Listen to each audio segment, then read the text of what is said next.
Maldita talaga yun, tay. Ako na nagsasabi sa'yo. Hindi dyan si Daddy Ray, ginanon yung cellphone ko. Talagang, ay hindi, gusto daw niya mag-TikTok.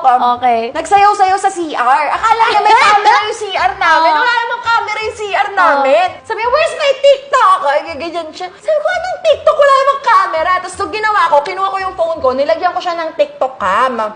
Ginanon niya. Nag-dance na daw siya. Di nagalit ako. Ang gusto kong mangyari sa kanya, manghingi siya ng sorry.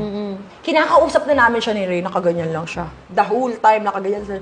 Dahil tapos na ako maligo, makapag-ayos, 1 oras mahigit na nakaganyan pa rin siya. Tapos, ganyan siya, mataray talaga. So, dead ba talaga siya?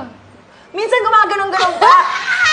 Di sabi ko, eto na, nakuha niya na yung gigil ko. Nung nakuha niya na yung gigil ko, sabi, napag-desisyon na namin ni Daddy Ray, kailangan niya mabigyan ng lesson.